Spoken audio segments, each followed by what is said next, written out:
Американская мусульманка Фируза Азиз загрузила в ТикТок видео, которое на первый взгляд относится к сфере ухода за внешностью. В начале видео Фируза на самом деле делится советами красоты и ухода за ресницами. Но внезапно мусульманка начинает говорить о геноциде и ассимиляции, которой подвергаются уйгуры и другие тюрки Восточного Туркестана. Она заявила, что репрессии, с которыми сталкиваются уйгуры, не что иное, как новый Холокост. После инцидента TikTok и его китайский аналог Douyin заблокировали аккаунт девушки.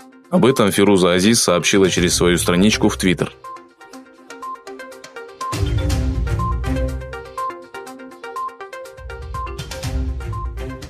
Негодование мирового сообщества в связи с секретными документами о лагерях и условиях, в которых содержатся уйгуры, продолжается.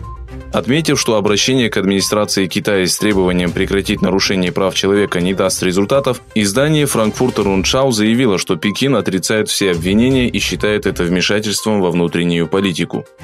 Вместе с тем, что Китай не отрицает существование лагерей, власти называют эти учреждения учебными центрами. В эту ложь до сих пор верит большинство руководителей европейских компаний. Не нужно забывать, что в Восточном Туркестане есть заводы немецких компаний Siemens и Volkswagen. Если мы серьезно относимся к нашим западным ценностям, таким как права человека и демократия, мы должны противостоять Китаю, пишет германская газета.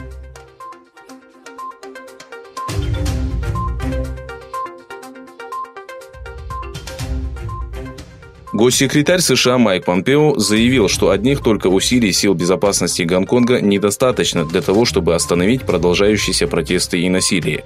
Правительство должно учитывать требования общества, подчеркнул американский министр. С другой стороны, реакция Китая на законопроект США, поддерживающий демонстрантов, не заставила себя ждать. Администрация Пекина вызвала посла США в Китае в Госдепартамент и потребовала немедленно прекратить вмешательство во внутренние дела Китая.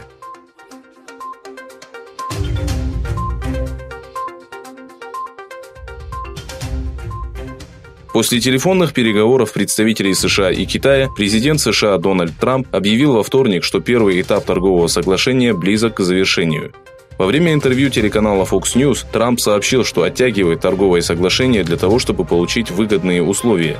Это будет отличное соглашение. Мы не можем согласиться на равные условия, потому что именно мы должны получить более выгодную сделку. Мы не можем оставаться позади Китая, заявил Трамп.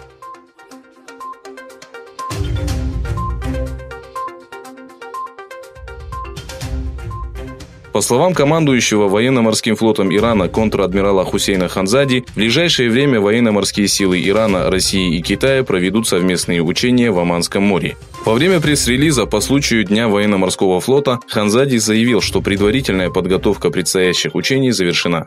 Отметив, что на данный момент США не представляют прямой угрозы для Ирана, Ханзади напомнил, что Вашингтон стремится дестабилизировать обстановку в регионе с помощью групп, действующих в одиночку.